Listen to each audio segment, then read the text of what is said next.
Uh-oh. I'll get my. I don't know. What do you say? What do you think? Head out of the shot. I mean, you're the probe-meister. As long as you get an even. This has got a nasty tear in it, but I mean. Distribution.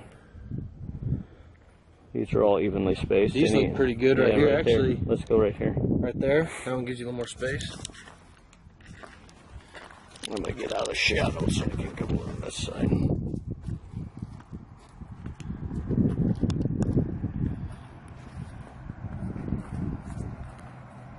Okay, go ahead. Now, when you found your 2 corn plants that you want to use, you want to be careful not to damage them or any of the corn plants around. So be careful. Don't step on them. Make sure you straddle them good. Okay. You're going to bring your tripod in here. Be very cautious of the leaves, and try to get that right in the middle of those 2 corn plants.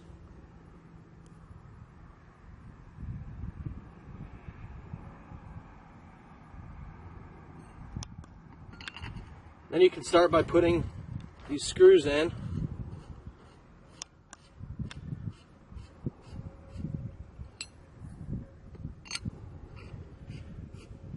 And it's no different than changing a spare tire. You want to make sure you kind of get them all tight at the same time and not just go on one, okay? You want this plate to be as level as possible.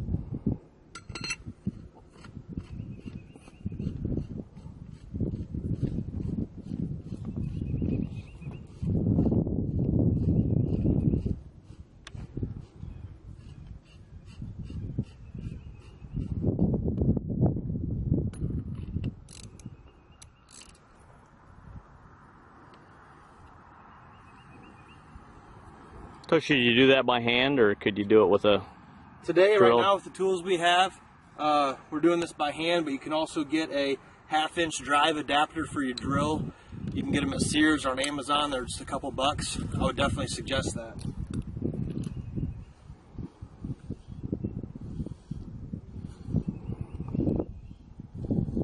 And the adapter plate, is it different for a 3-foot? We're going to put a 2-foot probe in here, right? 24 inch? Yes, today we're using a 2-foot moisture probe. This swivel plate adapter is very important. You have to make sure you have the correct swivel plate for the correct moisture probe you're putting in. The 2-foot and the 4-foot use the same swivel plate. The 3-foot adapter is different, so make sure that's noted on your order if you're ordering a brand new kit, or if you have a customer that wants a different length of moisture. So that looks pretty stable now. Is that pretty tight, the tripod? Yeah, it's pretty tight. I didn't go too crazy on it, but it's pretty snug. You want to make sure it's not going to move. Okay.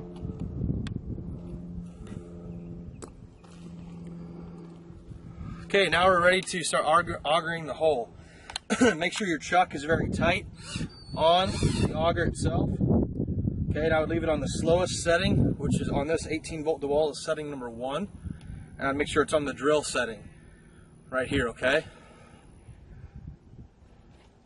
Now it's very important to do very small strokes.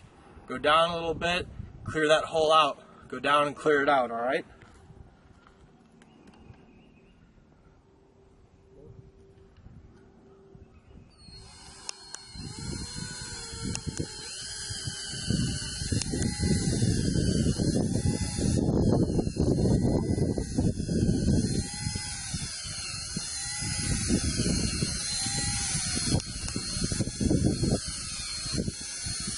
So we want to take a reading on moisture and about a foot. You about a foot down. So that's about a foot, pretty close to it. So we're going to take a couple different little samples here. Kind of do the ball and ribbing technique. I can already tell this has got a lot of sand content in it. It's very gritty. It's not even holding any sort of ribbon at all. And I would say for sand, this is average moisture here. I can definitely feel it on my hand, but it's not sandcastle material. Okay, so it's not really holding a ball real well. As we're going just a little bit deeper, it's getting a little bit wetter, but it's definitely a sand.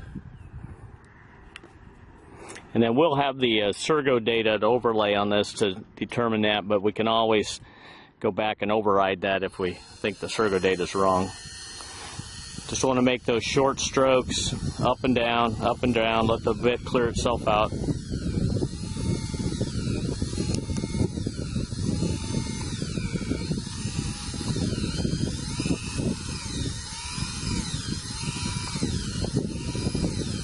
Now I'm starting to see just a little bit of different soil here, so I went ahead and stopped.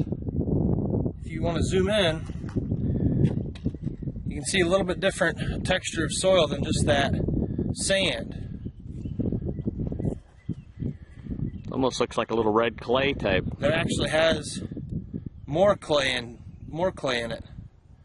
Okay, so that was maybe about 1.5 feet, and the moisture is about the same.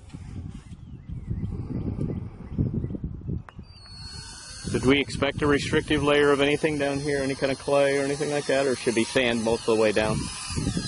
Well, maybe a little. get down about a foot or so, there'll be more clay in it, but Right. it won't be a clay. Yeah, you won't run into that lens in there. Yeah, I can tell by the way it's feeding up, we've definitely got more clay in it.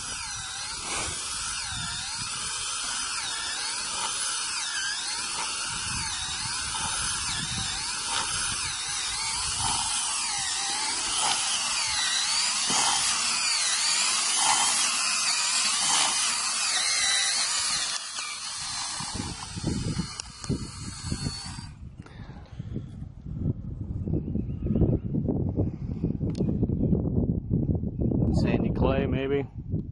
Yeah, definitely still sand content, but it's still kind of holding more of a form. So there's definitely more clay content in that. So you would say that's average moisture at 1 and 2 both? Or average and then maybe wet? I would say it's about average the whole way through. Okay. Notice we took the bit all the way down to the bottom, right? Yes.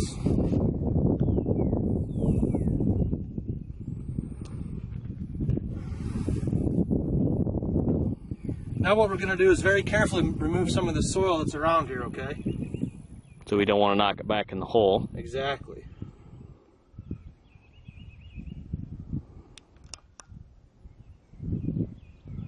And if some goes back in the hole, that's okay, because remember, we're drilling actually a little bit deeper than that moisture probe, okay? So if some goes back in, don't worry, it's not going to be the end of your day. But we use the bit then after we pull the tripod up to just make sure the hole still stayed clean? Yes, you can if you want, but I think if you examine the very top of the hole here and everything looks okay, I probably wouldn't want to put that bit back in there.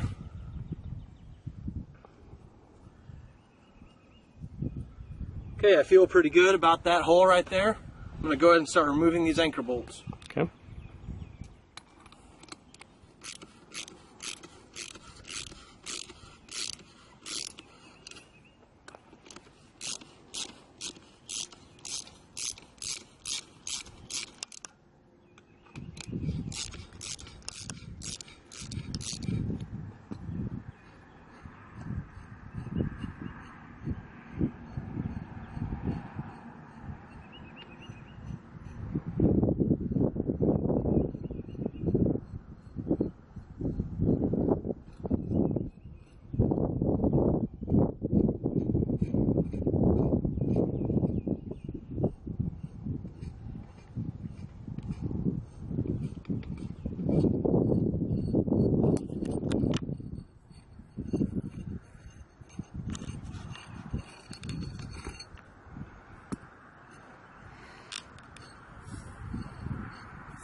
Once all 3 anchor bolts are removed, be very careful when you're lifting this plate up.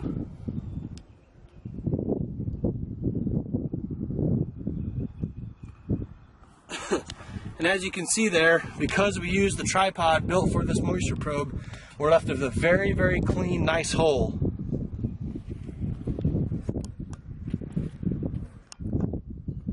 Nice edge integrity, nice clean hole.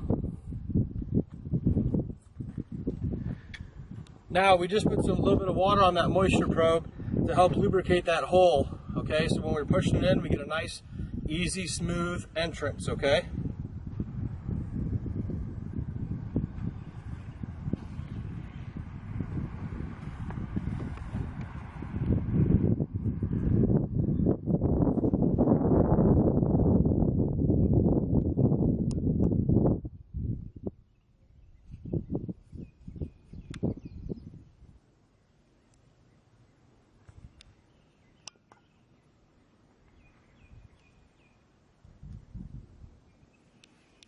Now I'm pushing on that pretty good because the tapered auger matches the tapered probe. That's actually a really tight fit right there. Do you just install it so that it's flush then, pretty much?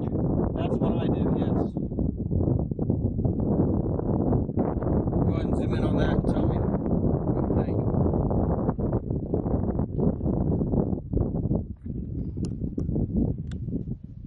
think. Looks good and tight. Don't see any areas around it that are going to allow water to run down the side of the tubes. So I notice we don't have any kind of a protectant on the cable. We'd have some nylon loom on that. Yes, that'd be preferred. Some sort of cable protectant would be good. Make sure it is nylon and not plastic.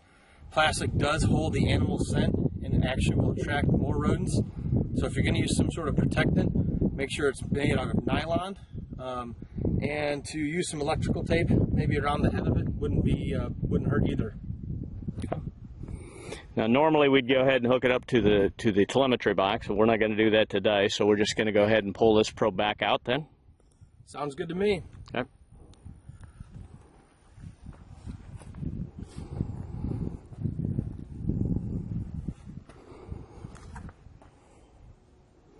Since this is a tapered fit, once we break suction, if you think about it, the probe should just slide itself pretty well right out of the ground.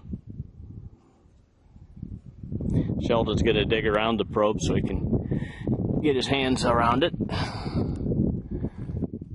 There is a extraction device that Centec makes. You could also use that, or some of the guys have made their own with a pair of vice grips and some pipe. Just be very, very careful when you take these out that you don't apply any kind of a twisting motion to it. It pretty much needs to be a straight up and down extraction.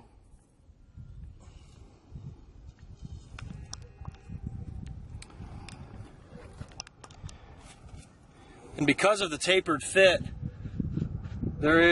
once you break suction, it's very easy to remove. And like Lammer said, make sure you're not doing any twisting action.